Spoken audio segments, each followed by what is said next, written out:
चलिए बच्चों, welcome welcome बच्चों। तो चलिए बच्चों, बिगिन दिस सेशन। जहां पे छोड़ा था वहीं से शुरू करते हैं। लास्ट न्यूमेरिकल आप लोगों को याद होगा कि हमने कुछ यहां तक न्यूमेरिकल किए थे, जो कि आप इससे पहले वाले सेशन में देख सकते हो। और मैंने आपको कहा था कि इसके आगे के न्यूमेरिकल हम लोग करेंगे, तो घबराइएगा मत। कुछ बच्चों ने सोचा कि अब नहीं होगा सेशन, तो मैं आपको बता दूं सेशन बिल्कुल रेडी है। अब आप देखते रहिए इंडस्ट्रियल। तो अब हम न्यूमेरिकल करने वाले हैं हमारे जो सबसे इंपॉर्टेंट है वो इंडस्ट्रियल मैनेजमेंट पे, ठीक है ना। ठीक है, तो अब ये न्यूमेरिकल सबसे पहले करके देखते हैं, उसके बाद बाकी के न्यूमेरिकल। सबसे पहले जो जरूरी है, क्योंकि बाकी न्यूमेरिकल में इतना दिक्कत नहीं है जितना दिक्कत इंडस्ट्रियल मैनेजमेंट के न्यूमेरिकल में आ सकती है ना। तो थोड़ा सा इंडस्ट्रियल मैनेजमेंट के न्यूमेरिकल को पहले हम अच्छे से देखते हैं, दैट इज मोर इंपॉर्टेंट। ठीक है, तो पहला क्वेश्चन ही यहाँ पे स्टार्ट करते हैं। In a material handling system installation project a specific activity has an optimistic time 2 days, है ना। तो ऑप्टिमिस्टिक टाइम जो है वो 2 days दिया हुआ है, ठीक है। एंड मोस्ट लाइकली टाइम जो है वो 5 days का है, okay. And the pessimistic time जो है वो 14 days का है, okay. What is the expected time and the variance of this activity. Expected time निकालना है और वेरिएंस निकालना है अकॉर्डिंग टू PERT। तो आप सबको पता है बच्चों, सबसे पहले और एक्सपेक्टेड टाइम का तो सीधा सीधा फॉर्मूला ही होता है हमारे पास, that is TO plus 4TM plus TP, है ना, डिवाइड बाय 6। तो सबसे पहले हम निकालेंगे एक्सपेक्टेड टाइम। तो एक्सपेक्टेड टाइम यहाँ पे क्या आ रहा है हमारा, that is 2 plus 4 into TM is 5 plus TP is 14, है ना, डिवाइड बाय 6। तो इसको सॉल्व कर लीजिए, एक्सपेक्टेड टाइम यहाँ से आ जाएगा। तो that is 20 20 20 20 34 34 36 6 6 36, that is 6 days। तो 6 days सबसे पहले हमारा यहाँ पे आता है एक्सपेक्टेड टाइम। तो एक्सपेक्टेड टाइम 6 days हो गया, मतलब ये दो ऑप्शन तो कट हो गए। अब बात आती है वेरिएंस की। अब आपको याद होगा वेरिएंस निकालने का तरीका क्या है। सबसे पहले स्टैंडर्ड डेविएशन हम निकालते हैं। तो स्टैंडर्ड डेविएशन क्या होता है, that is TP minus TO divide by 6, TP minus TO divide by 6, this is the standard deviation. बस इसका स्क्वायर कर देंगे तो वो वेरिएंस हो जाएगा। तो सबसे पहले मैं यही निकाल देता हूँ। बट ये TP is your 14 days minus TO is your 2 days divide by 6। तो 14 माइनस 6 करेंगे, 14 माइनस 2 करेंगे तो दैट विल बिकम 12 और इट बिकम 2। तो सिग्मा 2 आ गया। तो सिग्मा अगर 2 आ गया बच्चों, तो आपको पता है वेरिएंस क्या हुआ, variance is equal to sigma का स्क्वायर। तो वेरिएंस अगर हम निकाल रहे हैं तो दैट इज 2 का स्क्वायर, दैट इज 4। तो वेरिएंस हमारा यहाँ पे आता है 4। तो हम सीधा सीधा आंसर कह सकते हैं वेरिएंस 4 और एक्सपेक्टेड टाइम 6 days। तो C is the correct answer. C यहाँ पे करेक्ट आंसर हो जाता है। क्लियर है, चलें आगे। चलिए नेक्स्ट क्वेश्चन की तरफ आगे बढ़ते हैं। अगला क्वेश्चन है बच्चों, अकॉर्डिंग टू जॉब एनालिसिस। अब कई बार क्या है ना, जॉब एनालिसिस देखो, ब्रेक इवन एनालिसिस हो गया, फॉर्मूले आपको पता है, आप क्वेश्चन कर लेते हो। इन्वेंट्री का मॉडल हो गया, फॉर्मूले आपको पता है, आप क्वेश्चन कर लेते हो। प्रॉब्लम आती है जब क्वेश्चन आता है जॉब एनालिसिस से, जहां हमने सिर्फ थ्योरी पढ़ी है, फॉर्मूला कोई पढ़ा ही नहीं है, वहां फंस जाते हैं हम लोग, है ना। तो जब ऐसे चैप्टर से क्वेश्चन न्यूमेरिकल बनते हैं जहां पे हमने फॉर्मूले नहीं पढ़े, जैसे reward system, wage incentive plan, ऐसे कुछ आ गए तो फंस जाते हैं हम लोग। तो इस तरह के कुछ क्वेश्चन मैंने लिए हैं कि जहाँ थोड़े से लॉजिकल तरीके से क्वेश्चन किए जाते हैं, ठीक है ना। तो आइए पढ़ने की कोशिश करते हैं और देखते हैं कि कैसे इनको क्वेश्चन को जो है वो हमें सॉल्व करना है। क्लियर है, ठीक है। तो क्वेश्चन क्या है हमारे सामने, according to job analysis the standard time allowed for a machining operation is 10 hours। ठीक है, तो स्टैंडर्ड टाइम जो हमने अलाउड किया है वो है, स्टैंडर्ड टाइम जो हमने अलाउ किया है वो है that is TS, that is called, इसको आप TS कह दो, कई जगह इसको सिंबल S भी यूज़ करते हैं, ठीक है। तो मैं जनरली वो सिंबल ले लेता हूँ, जो ज़्यादातर किताबों में है तो S ले लेते हैं। तो स्टैंडर्ड टाइम जो है वो S से दिखा रहे हैं, वो कितना दिया है उसने, 10 hours। 10 hour जो है वो स्टैंडर्ड टाइम है एक मशीनिंग ऑपरेशन का। क्लियर है, समझ आई बात। अब वो कह रहे थे worker is paid a base wage rate of ₹50 per hour. जो वर्कर को पे किया जा रहा है वो क्या रेट दिया जा रहा है, तो इसको हम रेट कह देते हैं। तो रेट दिया जा रहा है, रेट को आप R से डिनोट कर लो, वो है ₹50, ₹50 पर आवर का रेट जो है वो दिया जा रहा है, ठीक है। अब वो कह रहे हैं the worker complete the job in 8 hours। अब वर्कर ने जो टाइम लिया है तो उसको हम बोलते हैं टाइम टेकन। तो वर्कर ने जो टाइम लिया है वो टाइम टेकन, उसको T से दिखा दो, वो है 8 hour, ठीक है। what will be his total earning under the Rowan premium plan। अब रो 1 प्रीमियम प्लान आपने वेज इंसेंटिव में पढ़ा है, तो रो 1 प्रीमियम प्लान के अकॉर्डिंग जो है वो कह रहा है कि इसका जो वो होना चाहिए क्या टोटल अर्निंग वो क्या होनी चाहिए, ये आपसे पूछ रहा है। ठीक है, अब देखिए बच्चों, इसको निकालने का सीधा सीधा तरीका समझिएगा क्या है। ठीक है, हम रो 1 के हिसाब से इसकी अर्निंग निकालना चाहते तो अर्निंग हमेशा होती है दो चीज़ों से, याद रखिए। According to Rowan 1 premium plan, इस थ्योरेटिकल पढ़ लीजिएगा इसके बारे में, मैंने MCQs में सब पढ़ा रखा है। उसके अकॉर्डिंग जो टोटल अर्निंग होती है वो होती है कितना आपकी बेसिक वेज है, मतलब बेसिक तनख्वाह कितनी है, बेसिक वेज प्लस आपको बोनस जो है वो कितना मिला है। अब बेसिक वेज आप बहुत आसानी से निकाल सकते हैं, क्यों भाई, जितने घंटे काम किया है और जितने घंटे का पैसा मिल रहा है। तो अब देखिए बेसिक वेज उसकी क्या है, बेसिक वेज है उसकी कि उसने कितने घंटे काम किया, 8 घंटे काम किया। क्या रेट से काम किया, 50 रुपये पर घंटे के हिसाब से, है ना। तो इसके हिसाब से क्या हो गया, 400 रुपीज़ जो है उसकी बेसिक वेज हो गई। तो बेसिक वेज तो बहुत आसानी से बच्चों 400 रुपये आ जाती है। अब कहानी है सिर्फ बोनस की, कि बोनस आप कैसे निकालेंगे। ठीक है, बोनस जो है वो आप कैसे कैलकुलेट करेंगे। Now you we calculate bonus, तो बोनस का सिंपल फॉर्मूला याद रखिए बच्चों, कि बोनस मतलब कि उसने कितना टाइम बचाया है, time saved upon standard time कितना था, कितना टाइम बचाया है as compared to standard time कितना था, इनटू करिए बेसिक वेज से, इनटू करिएगा बेसिक वेज से, बस ये बोनस हो जाएगा।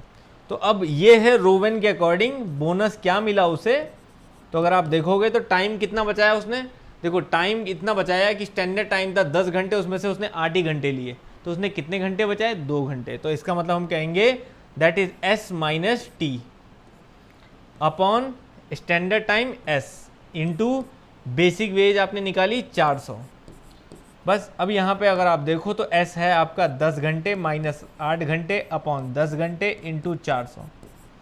तो अब आप इसे सॉल्व कर लीजिए, 10 माइनस 8 इज योर 2, तो 2 4 8, दैट इज 80 रुपीज़। कितना, 80 रुपये और आया बोनस। तो उसे कितना मिला यहाँ पे, तो टोटल अर्निंग जो उसकी हुई वो ही 480 रुपये। कितनी हुई टोटल अर्निंग उसकी, तो टोटल अर्निंग हुई उसकी 480 रुपये। तो ये होना चाहिए आंसर। तो आपको जो मेन चीज़ पता होनी चाहिए वो ये तो पता होनी चाहिए कि बेसिक वेज प्लस बोनस जोड़ते हैं, और बोनस का फॉर्मूला ये पता होना चाहिए। अब आप एक समझ गए होंगे, बहुत देखो लॉजिकली समझ में आया होगा, ऐसा कुछ नहीं है कि हम बोले कि टफ। तो अब इस तरह का क्वेश्चन कुछ भी बना आप आराम से कर लेंगे, है ना, क्योंकि इस तरह का क्वेश्चन हो सकता था वेज इंसेंटिव्स वगैरह की चीज़ों में पूछा जाए। तो अब एक थोड़ा सा आइडिया आपको लग गया, अब आप आराम से कर सकते हैं इसको, ठीक है ना। चलिए अगले क्वेश्चन की तरफ चलते हैं हम लोग। अब factory continuously consumes 50 gears per day. एक फैक्ट्री है जो कंटिन्यूअसली कंज्यूम कर रही है 50 गियर्स पर डे, ठीक है, ठीक है, 50 गियर पर डे उसमें लगते हैं फॉर इट असेंबली लाइन, ठीक है।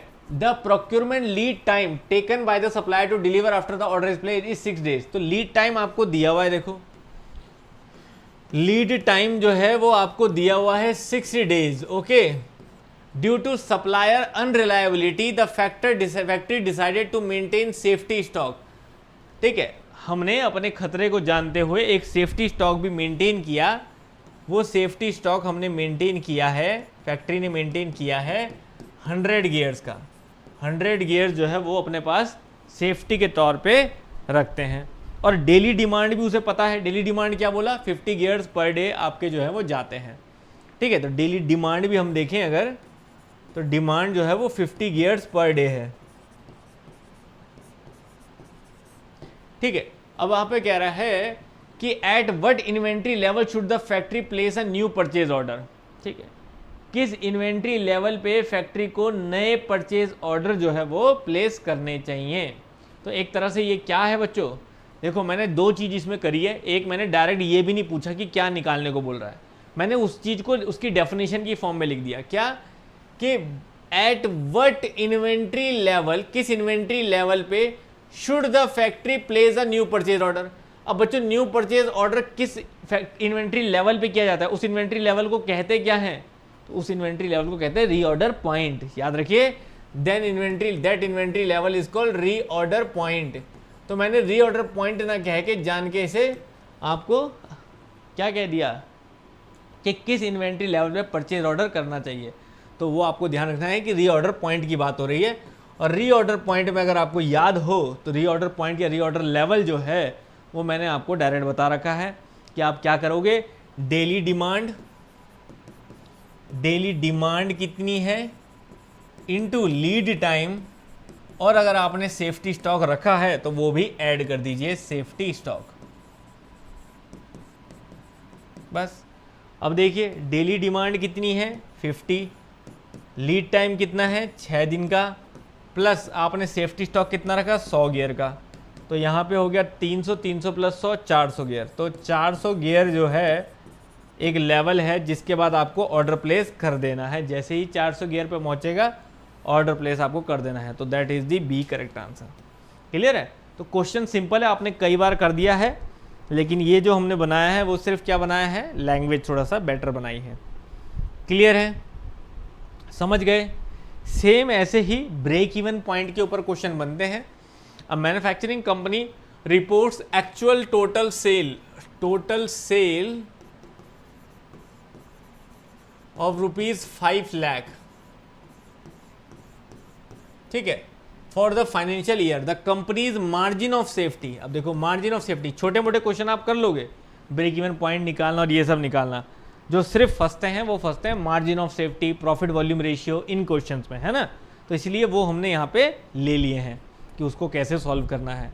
तो आपको कह रहा है मार्जिन ऑफ सेफ्टी जो है वो 40% है, 40%, and its profit volume ratio P/V ratio is 30%। ये सब फॉर्मूले मैंने आपको लिखा रखे।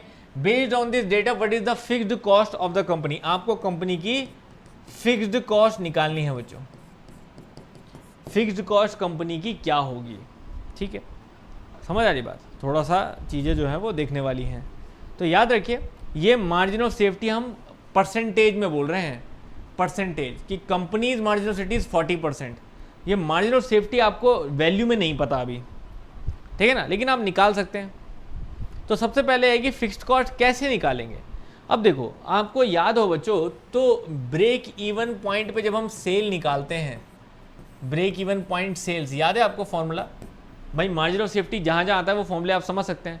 तो ब्रेक इवन पॉइंट पे जब हम सेल्स निकालते हैं तो हमारा सीधा सीधा फॉर्मूला रहता है, ठीक है, ये आपका fixed cost upon profit volume ratio, fixed cost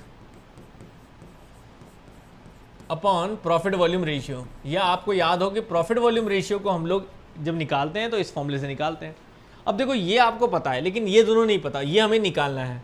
तो मतलब मुझे अगर मैं ब्रेक इवन पॉइंट सेल निकाल दूँ अपनी तो मेरा काम हो जाएगा।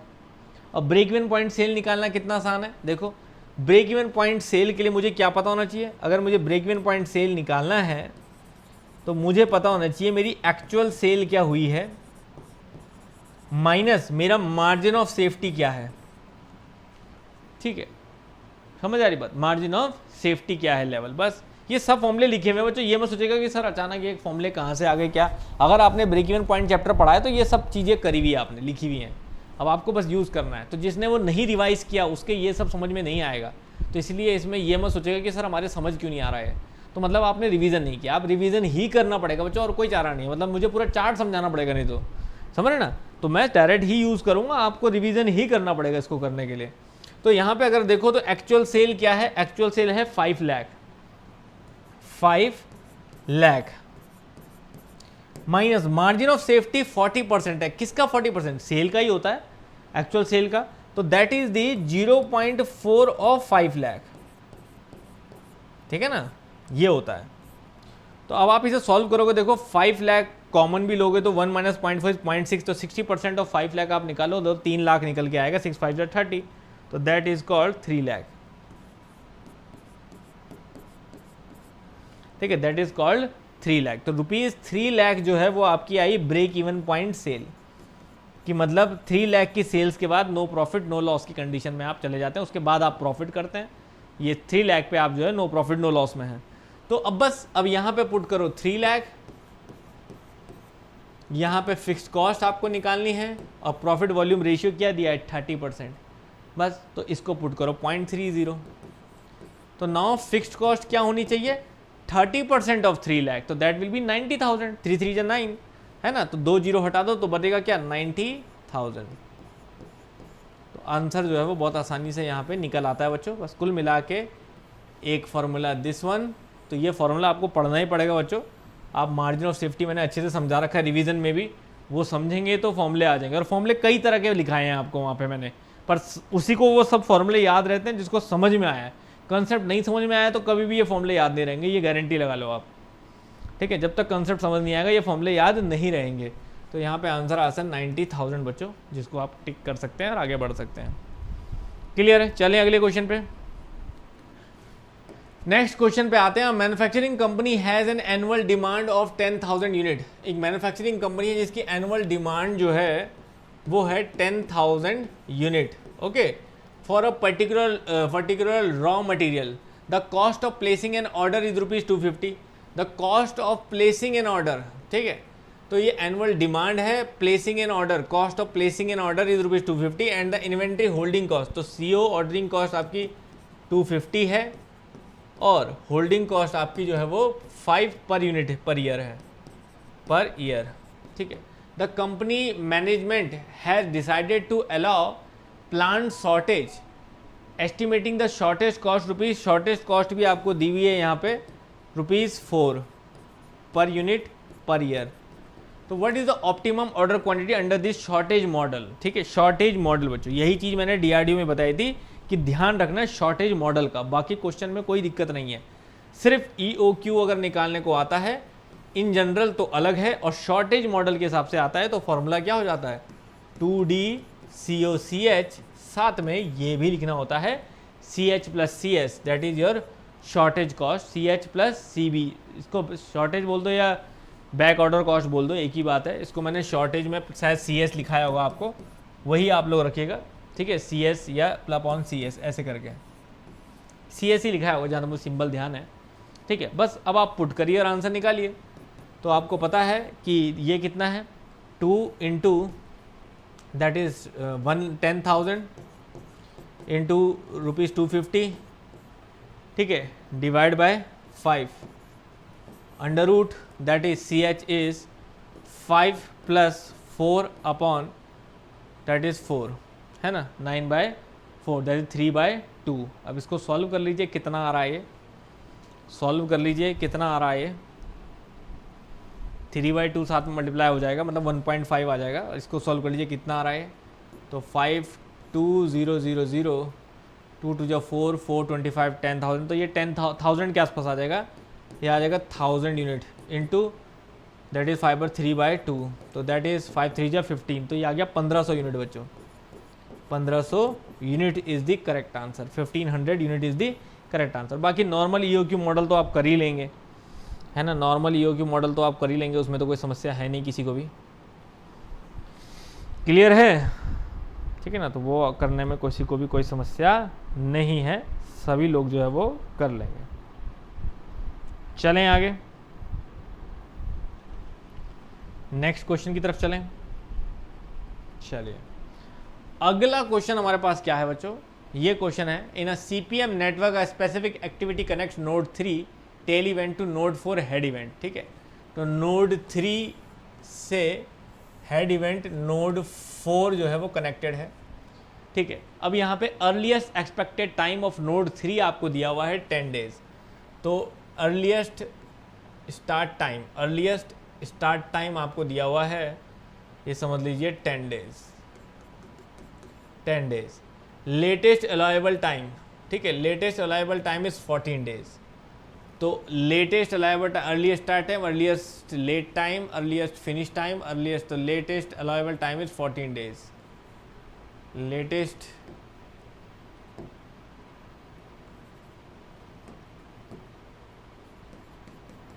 (14 days), ओके, नोड 4 की बात करें तो इधर दिया हुआ है अर्लीस्ट दैट इज़ 22 दिन, earliest finish time is 22 and latest finish time is 26। Okay, और ये कह रहा है the estimated duration of the activity जो है वो 8 दिन है। तो आपको निकालना है what are the total float, free float of this activity. तो बच्चों बहुत आसान है, टोटल फ्लोट आपको बताया था मैंने, सिंपल। टोटल फ्लोट मतलब कितना जल्द से जल्द शुरू करें और कितना देर से देर ख़त्म करें, तो उतना टाइम हमारे पास अवेलेबल रहता है ना, वही टोटल फ्लोट होता है। तो इसके हिसाब से अगर आप देखोगे तो टोटल फ्लोट निकालने का सबसे सिंपल तरीका क्या है कि कितने दिन आपके पास हैं। तो आपके पास देर से देर ख़त्म करते हो तो 26 दिन है आपके पास, देर से देर ख़त्म करते हो तो 26 दिन है आपके पास, और जल्द से जल्द शुरू करते हो तो 10 दिन है आपके पास। तो जब 26 माइनस 10 और ये 8 माइनस करते हुए चलो, तो सिंपल आपको पता है LFT minus EST minus duration, है ना, ये सिंपल है, ठीक है। तो अगर हम देखें यहाँ पे तो 26 माइनस 10 16, 16 माइनस 8 8, तो 26 माइनस 10 माइनस 8, तो दैट विल बी 8 डेज। तो आपके पास जो टोटल फ्लोट अवेलेबल है वो 8 दिन है बच्चों। टोटल फ्लोट जो अवेलेबल है वो कितना है, 8 दिन है। समझ आ गई बात, क्लियर है, इसमें कोई कन्फ्यूज़न नहीं है, ठीक है। अब बात है फ्री फ्लोट की। तो फ्री फ्लोट मैंने क्या कहा था, ऊपर ऊपर के लो और माइनस कर दो, है ना, ऊपर ऊपर के लो और माइनस कर दो, फ्री बताया था मैंने एक तरीका। तो यही है कि ऊपर ऊपर के लोगे तो भी माइनस करके आंसर आ जाएगा। तो 22 माइनस 10 12, 12 माइनस 8 4। तो मैंने कहा था फ्री करना है तो ऊपर ही ऊपर तैरिएगा, मतलब ये कैलकुलेशन करने का तरीका बता रहा हूँ, क्योंकि यहाँ पे क्या है ना, अगर समझने जाते हैं तो उसमें ज़्यादा टाइम लगता है। तो मैंने कहा तो ऊपर ही ऊपर तैरोगे तो फ्री फ्लोट होगा, ऊपर ही ऊपर तैरो। तो सिंपल 22 माइनस 10 माइनस 8, ड्यूरेशन तो माइनस होते हुए चलेगा ना। तो अब देखो 22 माइनस 10 12, 12 माइनस 8 4, तो 4 days is the total float, और यही आंसर है। तो सबसे आसान तरीका ये, टोटल मतलब यहाँ से पूरा यहाँ तक माइनस करो, फ्री मतलब ऊपर ही ऊपर, एंड इंडिपेंडेंट मतलब ऐसे। तो सिंपल आपको यहाँ पे आंसर आता है 4 डेज। तो इस तरह के क्वेश्चन में कोई दिक्कत नहीं है, ऑप्शन नहीं है यहाँ पे, ठीक है, ऑप्शन नहीं आ पाए ऑप्शन में, बट आंसर सही है। 8 डेज आपके टोटल फ्लोट है और फ्री फ्लोट आपके टोटल 4 डेज है। बाकी दूसरा आपको याद होगा, एक और मैंने तरीका बताया था फ्री फ्लोट का, ठीक है ना, फ्री फ्लोट का एक तरीका मैंने और भी बताया था, पर चलो छोड़ो, उसकी ज़रूरत नहीं है, इतने में काम हमारा हो जा रहा है। क्लियर है? अगर बताना है तो मैं बता देता हूँ। वो मैंने बताया था कि इन दोनों का जो आप माइनस करोगे, इन दोनों का, तो वो एक तरीका ये भी है, अगर आप फ्री फ्लोट निकाल रहे हो, फ्री फ्लोट, हाँ, अगर आप फ्री फ्लोट निकाल रहे हो तो टोटल फ्लोट में से आप माइनस कर सकते हो सिर्फ इसे, इस एक्टिविटी के ड्यूरेशन को। तो मतलब LFT माइनस EFT, इससे भी निकाल सकते थे आप टोटल फ्लोट। और कह रहा हूँ, ये दूसरा एक मेथड बताया मैंने आपको, जिसमें आप ये लेते टोटल फ्लोट आपका 8 दिन आया था, माइनस आप करते 26 माइनस 22, तो ये 8 माइनस 4 इजिकल टू 4 डेज आता। तो ये भी एक तरीका है। तो फॉर्मूले बच्चों इसमें कई निकल जाते हैं, बस मैंने क्या बोला, सबसे आसान तरीका ये है कि अगर चारों चीज़ें दी हैं तो यहाँ से डायगनली आप माइनस करोगे तो टोटल फ्लोट आएगा, यहाँ से यहाँ करोगे तो फ्री फ्लोट आएगा। अगला क्वेश्चन बच्चों, ठीक है, इस तरह के क्वेश्चन आने के भी बहुत ज़्यादा चांसेस हैं, ठीक है। ये उसी चीज़ के ऊपर है, मैंने एक और क्वेश्चन एक एग्जांपल के तौर पे दिया है। ये सेम वही फंडा, लैंग्वेज बदलेगी, आपको कुछ अलग नहीं करना है, ठीक है। क्या अलग होगा तो वो मैं आपको बताता हूँ। देखो सेम फंडा क्या है, a machinist is assigned a job with a standard time of 12 hours. अब आपको पता है स्टैंडर्ड टाइम आपने सीख लिया अभी पिछले वाले क्वेश्चन से, तो मैंने सिर्फ ये दिया है कि आप ये समझ जाएं कि अगर हेजले प्रीमियम प्लान 50% वाला लिखा है तो क्या करना है। Standard time 12 hours, okay. देखो समझो, the guarantee base wage rate, basic wages जो रेट दिया है, तो रेट लिख देते हैं, सीधा सीधा बेसिक वेज तो नहीं हुई ना ये, तो हम सीधा सीधा रेट लिख देते हैं, रेट 60 पर आवर। तो रेट जो है हमने लिख दिया 60 पर आवर, ठीक है। अब मैं वो नहीं लिख रहा हूँ, ठीक है, अब मैं वो नहीं लिख रहा हूँ, ₹60 पर आवर, मैं रेट नहीं लिख रहा हूँ, आर समझ जाएंगे आप। The machine works efficiently and complete the job in 9 hours. तो टाइम टेकन कितना है, 9 आवर्स, 9 आवर्स में काम खत्म कर दिया। Under the standard Hazley plan, Hazley premium plan 50%, what will be the total earning. अब टोटल अर्निंग क्या होगी, तो टोटल अर्निंग बच्चों फॉर्मूला नहीं बदलेगा, टोटल अर्निंग का फॉर्मूला वही रहेगा, बेसिक वेजेस प्लस, क्योंकि क्या है ना, बाकी मुझे पता है, बाकी सब आपने पढ़ा हुआ है, इन सब में आप फंसोगे अगर आया तो, प्लस बोनस, ठीक है। अब बेसिक वेजेस आप निकाल लोगे आराम से। क्या बोला था हमने, 60 का वो है 9 कर रहा है वो, है ना, 60 के रेट से कर रहा है, 9 घंटे काम कर रहा है, प्लस बोनस। अब बोनस का तरीका सीखिए बस। बोनस क्या होगा, बोनस क्या बताया था हमने वहाँ पे तो दूसरा फॉर्मूला बताया था। अब यहाँ पे इस प्लान के हिसाब से क्या फॉर्मूला होगा, सिंपल, टाइम सेव कितना किया, ठीक है, टाइम सेव्ड। अब वहाँ हमने, आपको याद होगा कि टाइम सेव्ड के साथ हमने मल्टीप्लाई की थी बेसिक वेज। यहाँ ऐसा नहीं करना है, क्योंकि 50% प्रीमियम प्लान में आपको सिर्फ 50% का मल्टीप्लाई करना होता है। You just have to multiply 50%, ठीक है। लेकिन साथ में टाइम सेव के साथ, वहाँ आपको याद होगा हमने लिया था टाइम सेव्ड के साथ अपॉन स्टैंडर्ड टाइम। यहाँ आपको करना है टाइम सेव के साथ आपका जो टाइम सेव है आपका कितना है, 3 है, इनटू आपको रेट का मल्टीप्लाई करना है। यहाँ जो है वो वेज रेट लेना है आपको। तो इसका फॉर्मूला याद रखिए, सिर्फ यही बदलेगा फॉर्मूले में, सिर्फ इतना कि that is time saved into rate into 50%।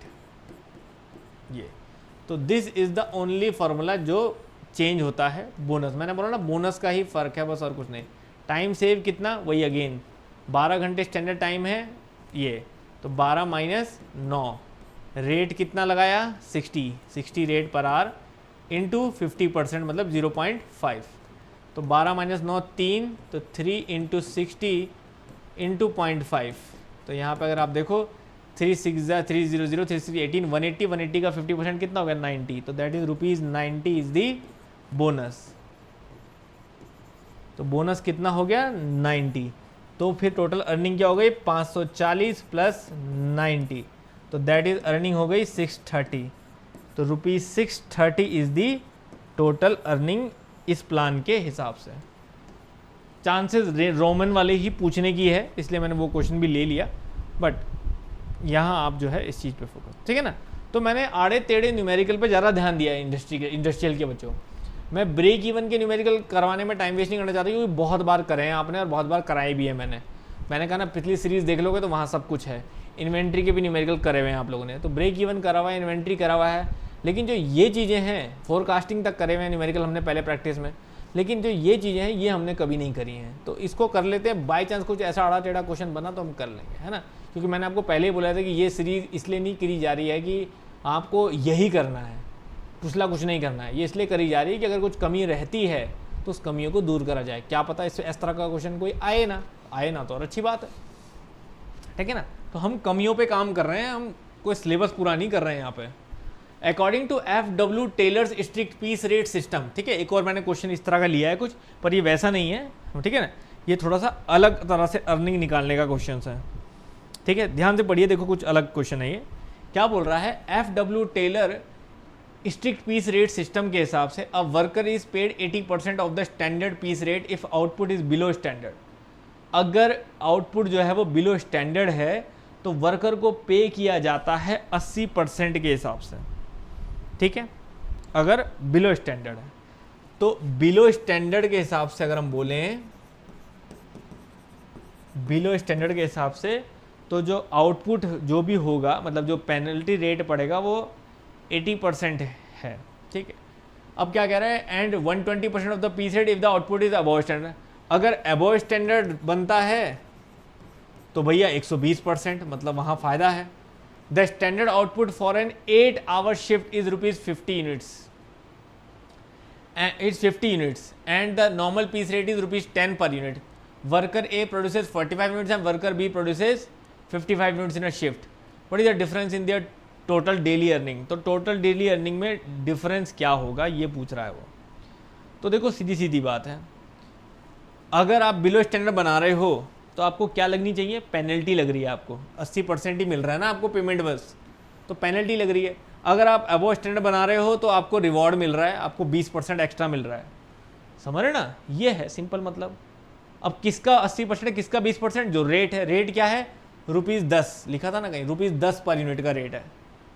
कितनी यूनिट है, 45 यूनिट है। तो सिंपल है बच्चों, अर्निंग देखो ना कितनी आसान है, अर्निंग कितनी आसान है। आपको पेनल्टी कितने की पड़ रही है ये बताओ। देखो रेट जो है वो ₹10 यूनिट है ना, रेट दोनों के लिए कॉमन है, तो रेट जो है वो आपको मिल रहा है ₹10 पर यूनिट। यूनिट उसने बोला कितनी बनानी है, यूनिट इसने बोला कितनी बनानी है, यहाँ पे 55 यूनिट बनानी है, और यहाँ पे our shift is 50 units, 50 units ना 45 unit. A producer 45, A 45 unit बना रहा है ये। तो नंबर ऑफ यूनिट कितनी प्रोड्यूस कर रहा है, देखो नंबर ऑफ यूनिट कितनी बना रहा है, ए जो है वो बना रहा है 45, और नंबर ऑफ यूनिट यहाँ कितनी बन रही है, जो अबव स्टैंडर्ड बन रही है वो बन रही है 55। ठीक है, पहली चीज इतने यूनिट ये, इतना यूनिट ये बना रहा है। ठीक है, ठीक है। अब देखो, अब इसको लग रही है बिलो स्टैंडर्ड बना रहा है तो इसको लग रही है पेनल्टी। ठीक है, इसको लग रही है पेनल्टी। पेनल्टी कितनी लग रही है, इसको 80% ही मिल रहा है। किसका, इसको जो पर यूनिट का है, पर यूनिट का से 80% मिल रहा है। भाई पर यूनिट का पैसा था 10 रुपये, तो 10 रुपये में से इसे 80% मिल रहा है, तो 80% ऑफ ₹10 कितना हुआ, ₹8। तो इसे मिल रहा है 8 पर यूनिट। ठीक है, इसे मिल रहा है 8 पर यूनिट। बहुत आसान है बच्चों, देखो ना, रिवॉर्ड, इसे मिल रहा है इनाम। इनाम में क्या मिल रहा है, 120% ऑफ 10 रुपये, इसे 10 रुपये का 120% मिल रहा है। तो इसे कितना मिला, 12 रुपये मिला, तो 12 रुपये पर यूनिट मिल रहा है। तो बस अब अर्निंग निकालना देखो ना कितना आसान है। अगर मैं इसकी अर्निंग निकाल रहा हूँ तो इसने बनाए 45 पीस, इसे मिला 8 रुपये के हिसाब से। तो 8 रुपये के हिसाब से 8 5 40 8 4 32 36, तो 360 रुपये मिले इसे। 45 यूनिट बनाने के 360 रुपये मिले इसे। इसे कितने मिले, इसकी अर्निंग क्या है, इसको मिल रहे हैं 10 रुपये नॉर्मल रेट है, इसे 12 रुपये मिल रहे हैं। तो 12 रुपये के हिसाब से इसको क्या मिला, इसने बनाए 55 पीसेस। 55 पीसेस के 12 रुपये के हिसाब से इसकी अर्निंग क्या हुई, इसकी हो गई अर्निंग 12,560 06 12,566 660 रुपये। अब देखो इसकी अर्निंग ये है, इसकी अर्निंग ये है। उसने क्या पूछा हमसे, what is the difference in their total daily earning, total daily earning में डिफरेंस क्या है। तो भाई डिफरेंस निकाल लो, डिफरेंस ही तो निकालना है। तो ये लॉजिकल क्वेश्चन है बच्चों, इसके लिए आप कभी भी किसी पेपर को ब्लेम नहीं कर पाओगे कि इन्होंने कोई आउट ऑफ सिलेबस दे दिया। आप हमेशा सिलेबस के अंदर ही रहोगे बिना ब्लेम करे। 300 रुपये का डिफरेंस आ रहा है दोनों की अर्निंग में। कितना डिफरेंस है दोनों की अर्निंग में, 300 रुपये का। ठीक है ना, तो थोड़ा सा ऐसे क्वेश्चनों को पढ़ने की हैबिट में आप होने चाहिए, इसलिए मैं ये सब क्वेश्चन करवा रहा हूँ। नहीं तो करवाने को मैं वही सब करवा सकता था जो पहले करे हमने कई बार। लेकिन हमें थोड़ा वर्स्ट के लिए तैयार रहना है ना भैया, वर्स्ट की तो ज़्यादा दिक्कत है। A job has a standard allowed time of ₹20 hour. एक जॉब है, उसमें अलाउ स्टैंडर्ड टाइम हमें कितना दिया है, 20 घंटे। ठीक है, अब समझ जाओ, देखो 2-3 क्वेश्चन हो गए इसमें। अब आपको कोई ज़्यादा दिक्कत होनी नहीं चाहिए, थोड़ा बहुत लॉजिक लगाना सीख जाओ। 20 घंटे, okay, with a basic wage rate of basic veg. अब पर यह है कि अब इसमें घबरा के इससे ज़्यादा क्वेश्चन मत करना घर पर बैठ के खुद। ठीक है, ज़्यादा क्वेश्चन मत करना, बस मैंने सिंपल आपको बता दिए। मैं आपको फॉर्मूले बता दूँ, दोनों फॉर्मूले मैंने आपको बता दिए, बस दोनों फॉर्मूले का यूज़ करके आपको बताना है। अब देखो क्या बोल रहा है, बेसिक वेज का जो मतलब बेसिक वेज हमने क्या बोलता, रेट। तो रेट क्या दिया है आपको, ₹50 per hour. Okay, 50 per hour का रेट है। What specific time taken by the worker will bonus earn under the हैजले plan 50% be exactly equal to the bonus under the Rowan plan. अब वो कह रहा है कितना टाइम लगेगा वर्कर को, मतलब टाइम टेकन, आपको टी निकालना है बच्चों, टाइम टेकन इसमें।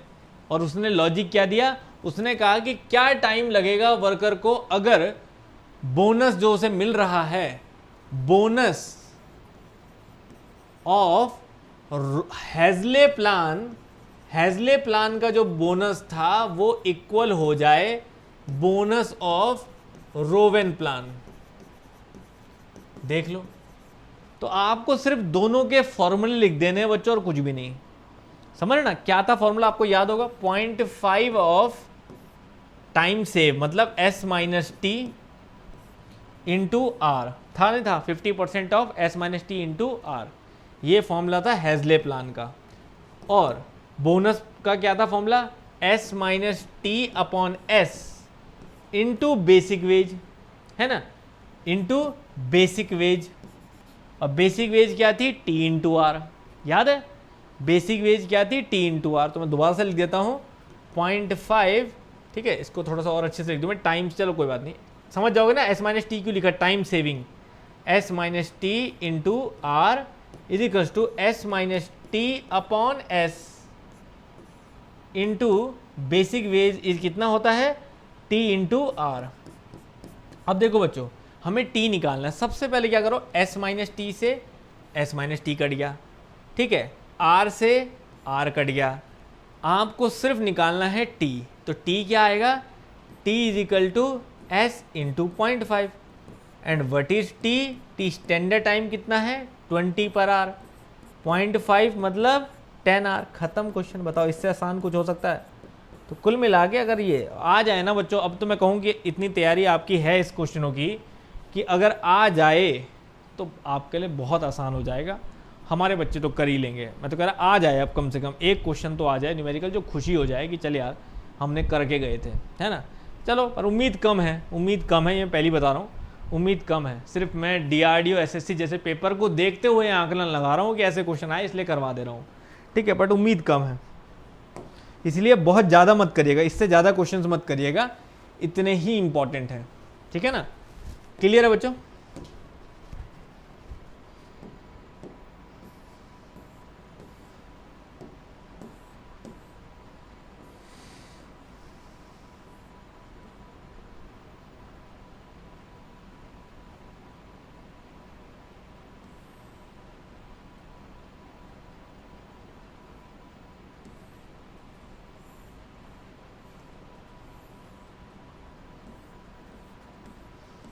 ठीक है, अब थोड़े से मैं सोम के क्वेश्चन करवा दे रहा हूँ, क्योंकि सोम के जो है वो थोड़ी सी रिक्वायरमेंट रहती है यहाँ पे, थोड़े सोम के क्वेश्चन करवा दे रहा हूँ मैं।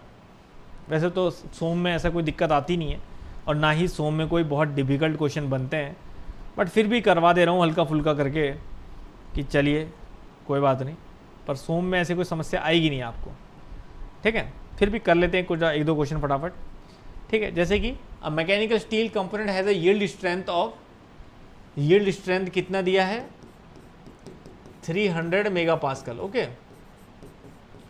Of Young's modulus of elasticity कितना दिया है 200 giga pascal, okay. The component is design to operate with a factor of safety of 2, ठीक है। What is the working stress allowed, the working stress आपको निकालना है allowed in the component, what is the modulus of resilience, और modulus of resilience भी आपको निकालना है। चलिए बच्चों, तो सबसे पहले आपको पता है वर्किंग स्ट्रेस का फॉर्मूला सबसे आसान है, क्योंकि फैक्टर ऑफ सेफ्टी के क्वेश्चन में थोड़ा सा आप झूल जाते हो, इसलिए मैंने थोड़ा सा ले लिया हल्का क्वेश्चन उसका, कि यील्ड स्ट्रेस आपका जो भी है उसको divide by factor of safety करोगे तो वर्किंग स्ट्रेस आ जाएगा। तो वर्किंग स्ट्रेस अगर मैं निकाल रहा हूँ यहाँ पे, तो यील्ड स्ट्रेस कितना है आपका 300 mega pascal, factor of safety 2 है, तो 150 मेगा पास्कल जो है आपका वर्किंग स्ट्रेस पहले आ जाता है, ठीक है। तो आंसर जो है वो शुरुआत के इन दो में से है। दूसरा उसने क्या बोला आपको, मॉडुलस ऑफ रेजिलियंस। अब मॉडुलस ऑफ रेजिलियंस अगर आपको ध्यान हो तो मॉडुलस ऑफ रेजिलियंस निकालने का सीधा सीधा फॉर्मूला है, दैट इज आपका सिग्मा स्क्वायर अपॉन 2E, ठीक है ना, क्योंकि U पर यूनिट वॉल्यूम जो है वो हमारा ये होता है। तो सिग्मा स्क्वायर मतलब, अब आप यहाँ पे बस एक कन्फ्यूज़न होता है कि यील्ड स्ट्रेस लेना है कि वर्किंग स्ट्रेस लेना है, बस यहाँ पे बच्चे कंफ्यूज होते हैं। लेकिन याद रखिए मैक्सिमम लिया जाता है, दैट शुड बी मैक्सिमम, मतलब यील्ड स्ट्रेस। तो मैक्सिमम आपका यही है 300 मेगा पास्कल, तो बस 300 लेना है। तो यही एक मात्र गड़बड़ है जिसके लिए मैंने ये चीज़ को चूज़ किया है एक फैक्टर ऑफ सेफ्टी के अलावा, कि एक तो ये फॉर्मूला का आपको सीधा सीधा पता है, आप लगाएंगे। दूसरा 300 इंटू 10⁶ का होल स्क्वायर आप करेंगे अपॉन 2 इंटू आपका कितना है गीगा पास्कल में दिया है, तो 200 इंटू इसको भी आप कन्वर्ट कर देंगे 10⁻, किस में 9 लगा के कर दीजिए पास्कल में 2E। तो अब यहाँ से आप मॉडुलस ऑफ रेजिलियंस निकाल दीजिए, कितना आ रहा है मॉडुलस ऑफ रेजिलियंस आपका, दैट इज आना चाहिए लगभग आपका 225,000 जूल पर मीटर क्यूब। इसको सॉल्व करोगे तो it will become 225 kilo joule per metre cube, ठीक है। तो that is the correct answer. तो 225 kilo joule per metre cube, और यहाँ पे अगर हम देखें तो B will be the correct answer, ठीक है ना, बी हो जाता है यहाँ पे करेक्ट आंसर। अगले क्वेश्चन की तरफ चलते हैं बच्चों। Simply supported beam of span 4 metre carries concentrated point load of 10 kilo newton exactly at its centre. तो 10 किलो न्यूटन का लोड जो है वो सेंटर में है, the beam has a solid rectangular cross section with the width of, beam का जो cross section है वो रेक्टेंगुलर है जिसकी विड्थ जो है 50 mm है और डेप्थ जो है वो 100 mm है। ओके, तो डेप्थ ज़्यादा है, ये कम है, तो इसको थोड़ा सा ऐसे बना लेते हैं हम लोग। तो बीम जो है आपका वो थोड़ा सा कुछ इस टाइप में है, ये 50 है और ये 100 mm है, ठीक है। अब वो कह रहा है what is the maximum bending stress, maximum bending stress निकालना बच्चों आपको। तो आपको पता है My/I हम लोग लेते हैं बच्चों, ये हमारा होता है फंडा, ठीक है, My/I। अब बात है कि Mmax पहले निकाला जाए, Mmax Ymax ये होता है, तो Mmax पहले निकाला जाए तो मैक्सिमम बेंडिंग मोमेंट इस केस में क्या होता है, सेंटर लोड है तो that we all you know कि WL/4 is the maximum bending moment. तो हम लगा देंगे यहाँ पे WL/4 इंटू Ymax कितना होता है, डेप्थ का डिवाइड बाई 2, डेप्थ का डिवाइड बाई 2, और I क्या हो जाएगा BD³/12। तो अगर अब हम इसको सॉल्व कर लें तो यहाँ पे आपके पास आंसर आ जाएगा। 10 किलोन्यूटन का लोड है, 10 × 10⁻³ इंटू लेंथ आपकी कितनी बोलती 4 metre divide by 4 into depth कितनी बोली उसने 100 mm। अब इसको आप मीटर में चेंज कर दीजिए क्योंकि आंसर या तो mm में रहने दीजिए, मेगा पास्कल में आंसर निकालना है तो फिर आपको ये भी 4 मीटर भी mm में लेना पड़ेगा, बस इतना ध्यान रखना है। अब आपकी मर्जी है, ऐसे जैसे मर्जी करें सॉल्व, ठीक है ना, क्लियर है। अब आपकी मर्जी है इसे mm में करना है तो सब कुछ mm में करके सॉल्व कर सकते हैं आप, वही करना भी चाहिए। तो 10 किलोन्यूटन को 10 न्यूटन लिख दिया हमने, तो उसके बाद हमारा डेप्थ जो है वो लेंथ जो है वो 4 × 1000 कर देते हैं हम, 10⁻³ mm हो जाएगा, इंटू डेप्थ हमारा जो है वो 100 mm है, 100 mm डिवाइड बाई 2 कर देते हैं अपॉन, तो दैट इज़ 50 × 100 का क्यूब डिवाइड बाई 12। तो इस पूरे को सॉल्व कर लीजिए और सिग्मा मैक्स की वैल्यू जो है वो निकाल दीजिए कितना मेगा पास्कल आ रहा है। तो it will almost 120 mega pascal, solve कर लीजिएगा, 120 मेगा पास्कल जो है वो ये आ जाएगा। क्लियर है, करेक्ट आंसर 120 मेगा पास्कल, ठीक है। चलें आगे, नेक्स्ट क्वेश्चन। इनमें बच्चों कुछ खास वैरायटी नहीं मिली मुझे भी, मेरे को भी ऐसा लगा कि क्या बनाऊँ, तो ज़बरदस्ती का टफ बनाने वाली बात है। लेकिन पिछले आप चाहे कितने भी टफ पेपर हों, चाहे वो DRD हो, SSC हो या कोई और भी रहा हो इससे पहले AE लेवल पे भी, तो सोम में कोई ऐसा टफ कहीं कुछ दिखता नहीं है। तो आप सिंपल अपना अच्छा प्रैक्टिस रखिए अच्छे फॉर्मूलों की, बस है ना, कोई समस्या नहीं आएगी। अगला question, a solid circular steel shaft transmit a torque of 3.14 kilo newton metre if the maximum allowable shear stress in the shaft of the material 16 megapascal, what is the minimum required diameter आपको निकालना है। तो आप सबको पता है बच्चों टॉ और टी में क्या रिलेशन होता है, तो कुछ भी लगा दीजिए, T = π/16 टॉ इंटू d³। तो d यहाँ से निकाल दीजिए आप, तो 16T/π टॉ का फॉर्मूला लगा के 1/3 कर दीजिए बस। तो बस मेन बात यह है कि जितना जल्दी आप सॉल्व कर पाएँ, बस और कोई कहानी नहीं है। तो यूनिट्स का ध्यान रखना है, जितना जल्दी सॉल्व कर पाएँ ये ध्यान रखना है। तो 3.14 × 10⁻³ अपॉन पाई इंटू 16, ठीक है। ये किलो न्यूटन मीटर है बच्चों, तो आप किलो न्यूटन में भी कन्वर्ट कर दीजिए और 10⁻³ और मल्टीप्लाई कर दीजिए, मीटर का mm में भी हो जाएगा। अब इसको सॉल्व कर लीजिए, d जो है आपका आ जाएगा 10⁻³ मीटर क्यूब, अगर मीटर में निकालोगे तो। मैंने यूनिट अपने mm के हिसाब से करी है, तो पहले mm में आएगा फिर मीटर में कर दीजिएगा। तो 10⁻, अच्छा mm में ही निकाल रहा है ये, ठीक है ना, mm में ही निकाल रहा है वो, 10⁻³ मीटर क्यूब निकाला मैंने, पर लेकिन mm में ही निकालिए। सॉरी ये भी गलत निकाला मैं डायरेक्ट लिख रहा हूँ, मतलब आप समझ जाएं कि d जब सॉल्व करोगे तो ये 100 mm आ जाना चाहिए बस। अब सॉल्व कर लेना 10⁻³ का, क्योंकि उसके बाद अंडर रूट भी होगा तब जाके निकलेगा वो। तो आप सिंपल सा बोले 0.1 मीटर आएगा या 100 mm आएगा, तो 100 mm is the correct answer. तो यहाँ सिर्फ एक ही चीज़ है बच्चों कि आपको फॉर्मूले पता हैं तो आपके लिए आसान है, फॉर्मूले नहीं पता हैं तो सब कुछ मुश्किल है। क्लियर है, ठीक है। चलें आगे। अब इसी तरह से क्वेश्चन जो है हमारे वो स्प्रिंग के ऊपर भी हो सकता है। 2 closely coiled helical spring A and B having identical properties, diameter coil same coil diameter and same material. However spring A has 10 active coils and spring B has 20 active coils. If the stiffness of the spring A is K, and what is the equivalent stiffness of the system if both the springs are connected in parallel? अब याद रखिए यहाँ पे parallel connection की बात हुई है कि अगर स्प्रिंग जो है वो आपस में पैरेलल कनेक्टेड हैं, ठीक है, तो ऐसे में आपकी स्टिफनेस जो है if both the springs are connected parallel, अच्छा आपको इक्विवेलेंट स्टिफनेस ही निकालनी है, इक्विवेलेंट स्टिफनेस ही आपको निकालने को कह रहा है कि क्या होगी। ठीक है, देखिए अच्छा क्वेश्चन है, क्योंकि जनरली आप पैरेलल और सीरीज की इक्विवेलेंट स्टिफनेस बहुत आसानी से निकाल लेते हैं, लेकिन अब यहाँ उसने क्या किया ना, यहाँ उसने कुछ अलग चीज़ें दी आपको।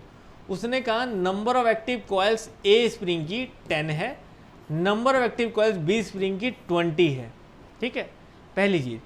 उसके बाद उसने बोला स्टिफनेस ऑफ स्प्रिंग ए की जो स्टिफनेस है वो के है, बी की स्टिफनेस उसने दी नहीं है। अगर बी की दे देगा तो हमें कुछ नहीं करना, इक्विवेलेंट स्टिफनेस के लिए बस पैरेलल लगाया है तो के प्लस के बी करना है। अब ये तो के है, ये नहीं पता, तो कुल मिला के स्टिफनेस निकालना ही इस क्वेश्चन का मेन उद्देश्य था, ठीक है। अब उसके लिए आपको एक ही चीज़ पता होनी चाहिए बच्चों कि के का स्टिफनेस का फॉर्मूला क्या होता है स्प्रिंग के लिए। तो अगर आपको याद हो तो जी डी की पावर 4 अपॉन 8d³ n होता है। अब उसने कहा बाकी सारी चीज़ें जो है वो सेम है, बच क्या रहा है सिर्फ n, तो इसका मतलब ये हुआ कि k जो है वो इन्वर्सली प्रोपोर्शनल टू n है, k inversely proportional to n है। तो इसका मतलब अगर मैं बोलता हूँ के बी अपॉन के ए, तो that will be equals to opposite आएगा n b upon n a. बस अब आपको क्या लिखना है, एन ए है आपका 10, ये है आपका 20, तो के बी जो है वो कितना आ जाएगा 0.5 ऑफ के। तो इसका मतलब ये जो है वो 0.5 ऑफ के है, तो आंसर के इक्विवेलेंट जो आना चाहिए वो 1.5 ऑफ के आना चाहिए। तो यही आंसर है ना। थोड़ा सा अच्छा क्वेश्चन हो गया, क्योंकि जनरल स्प्रिंग के क्वेश्चन आपने सीधे वाले किए हैं, तो थोड़ा सा अच्छा कुछ करने की कोशिश हमने करी है यहाँ पे।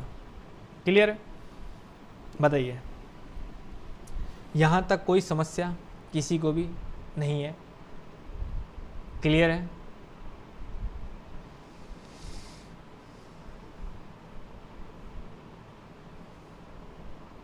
ठीक है ना, चलिए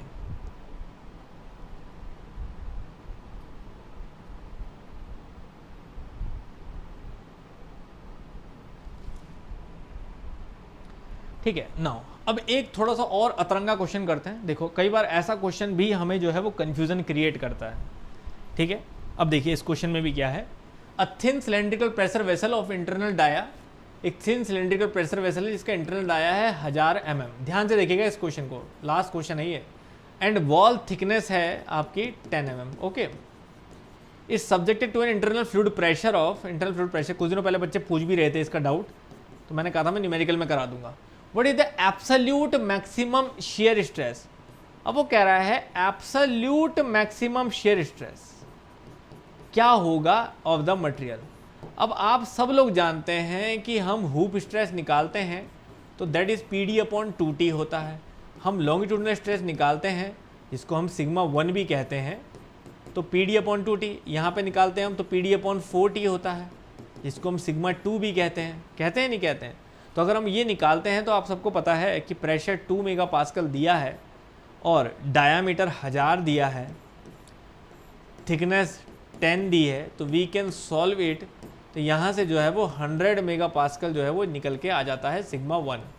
और इसी को अगर हम देखें तो ये इसका हाफ हो जाता है, तो ये 50 आ जाना चाहिए। फिर भी सॉल्व कर लूँ मैं थोड़ा, तो ये 50 मेगापास्कल आ जाता है सॉल्व करके। तो इन जनरल हम क्या करते हैं, हम निकालते हैं बच्चों टॉ मैक्स। कभी भी हम निकालते हैं तो हम क्या करते हैं, sigma 1 minus sigma 2 divide by 2, और यही हम लोग फंडा लगाते हैं 100 माइनस 50 डिवाइड बाई 2, और घर खुशी खुशी आ जाते हैं कि हमने सही निकाल दिया, हमारा आ गया 25 मेगापास्कल। और आंसर भी दिया रहता है, टिक कर देते हैं पहला ही option.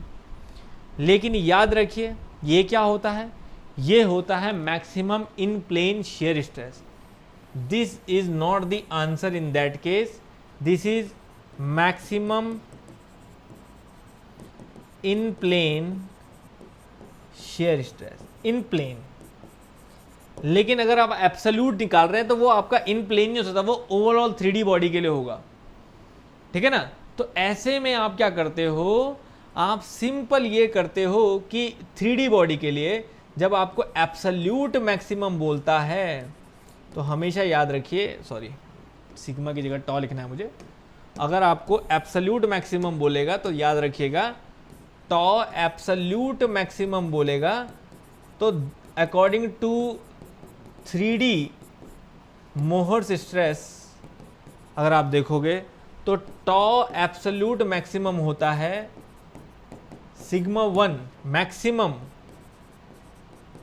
Minus sigma 3 minimum in 3D, ठीक है ना। 3D में मिनिमम सिग्मा 2 नहीं होगा, सिग्मा 3 होगा डिवाइड बाय 2, तो सिग्मा 3 तो 0 हुआ यहाँ पे, तो इसीलिए हम लोग क्या लेते हैं 100 माइनस 0 डिवाइड बाय 2, तो that will B 50 mega pascal, और आंसर होता है एब्सोल्यूट जो आता है वो 50 मेगा पास्कल आ जाता है। और 3 हमेशा 0 ही होगा, तो एक तरह से आप मेजर का डिवाइड बाय 2 कर दो, बस समझ आ रही बात। तो that is a 50 mega pascal is the correct answer. तो ये बड़ा इंपॉर्टेंट है बच्चों आपको समझना कि whenever it we have to ask कि आपको पूछा जाए कि आपको इन प्लेन शेयर स्ट्रेस निकालना है कि आपको एब्सोल्यूट निकालना है, ठीक है ना। क्लियर है। तो ये बात भी आपको यहाँ पे बहुत आसानी से समझ में आ जाती है। क्लियर है बच्चों। तो इसी के साथ देखिए मैंने मैक्सिमम प्रैक्टिस आपको न्यूमेरिकल करवा दिया है, बाकी बहुत ज़्यादा न्यूमेरिकल इधर उधर की चीज़ें करने की ज़रूरत नहीं है। थोड़ा बेसिक रखिए, सिंपल रखिए, ऐसा भी नहीं हम बहुत ज़्यादा डर जाएं लास्ट टाइम पे और बहुत ज़्यादा पैनिक करें। मैं कहूँगा अपनी स्ट्रेंथ पे बिलीव करिए। कुछ भी जब टफ आता है, अब देखो DRDO टफ आया मतलब इन द सेंस ये आया कि बहुत न्यूमेरिकल आए, तो जो सर्वाइव कर पाया वो उन सारे न्यूमेरिकलों में कि हाँ करता रहा, सॉल्व करता रहा, आते रहे आंसर करता रहा। देखो ऐसा कोई नहीं था कि जिसका आंसर नहीं आ रहा, 1-2 को छोड़ दे तो 2-4 क्वेश्चन छोड़ दो, चलो 5 छोड़ दो आप, तो ऐसा कोई नहीं था कि आंसर आ नहीं रहा, आता रह रहा है। लेकिन जिसका संयम बना रहेगा बस वो निकाल लेगा पेपर, उसका हो जाएगा। जिसका संयम टूटा होगा, जो नहीं टिक पाया होगा इतनी देर न्यूमेरिकल तक, उसका छूट गया होगा। क्योंकि न्यूमेरिकल आप मैंने पूरा पेपर सोल्व करा रखा है, आप देखोगे तो न्यूमेरिकल ऐसे कोई नहीं है कि आप बोलोगे नहीं हो सकते थे। 4-5 छोड़ दो तो ऐसे कोई नहीं है कि नहीं हो सकते, लेकिन वो वहाँ तक टिके रहना, बार बार क्वेश्चन को पढ़ के आंसर निकालना, that is a tough work ना, वो टफ है। तो उसके लिए आपको तैयार करना है, इसीलिए न्यूमेरिकल सीरीज आपको कराई गई कि आप उटपटांग न्यूमेरिकल की लैंग्वेजेस के लिए आप तैयार रहे। तो इसमें मैंने सब वो क्वेश्चन करवाए जो उटपटांग लैंग्वेज के थे, तो आपको उसके लिए जो है वो तैयार रहना है, ठीक है। तैयार रहोगे कोई दिक्कत नहीं आएगी, ठीक है। ये फाइल जो न्यूमेरिकल की है मैं आपकी अपलोड कर दूंगा आपके मैकेनिकल के ऐप में, जो YouTube PDF नाम का टैब आपकी ऐप में मिलता है, उसमें RRB JEE नाम का एक फ़ोल्डर है। अब तो प्रॉपर फोल्डर दिखाई देता है ना, तो उसमें RRB JEE नाम का आपका फ़ोल्डर है, वहाँ आपको पूरी की पूरी फाइल ये दिख जाएगी। और इसमें मैंने कुछ FM के क्वेश्चन भी डाले थे जो मैंने करवाए नहीं है, लेकिन FM के मैं सोल्यूशन के साथ डाल दूंगा। तो ये मत सोचिए सर FM के क्वेश्चन नहीं हुए हैं, मैं वो सोल्यूशन के साथ डाल दूंगा, उनके आंसर भी आप वो भी देख सकते हैं, ठीक है। वो मैं इस फाइल में डाल दूंगा। तो जो 5-6 क्वेश्चन मैंने ऐसे निकाले थे जो थोड़े से अतरंगे मुझे लगे थे, ओके सॉरी ये अभी खुल नहीं रहा है, तो मैं इसमें डाल दूंगा, आप देख सकते हैं, ठीक है ना। तो चलिए बच्चों, ऑल दी वेरी बेस्ट। बस मेरी आशा यही है कि इस पॉजिटिव थॉट के साथ आप आगे बढ़ें, घबराएं नहीं, डरे नहीं, ठीक है ना। बस पेपर निकाल के रखें। फिर मिलते हैं जल्दी, और लाइव टेस्ट शुरू होने वाले हैं कल से यूट्यूब पे, वो लाइव टेस्ट आप लोग दीजिएगा अच्छे से। और फिर वापस मैं अब आपसे बात करूंगा लगभग 29-30 तारीख के आसपास दोबारा से, पेपर से 1-2 दिन पहले थोड़ा कॉन्फिडेंस बूस्टअप करेंगे, आपकी कंडीशंस पे ऊपर और बात करेंगे, और थोड़ा सा हंसते खेलते आगे बढ़ेंगे, और 2 तारीख को पेपर दे के आएंगे। ऑल दी वेरी बेस्ट बच्चों, थैंक यू वेरी मच।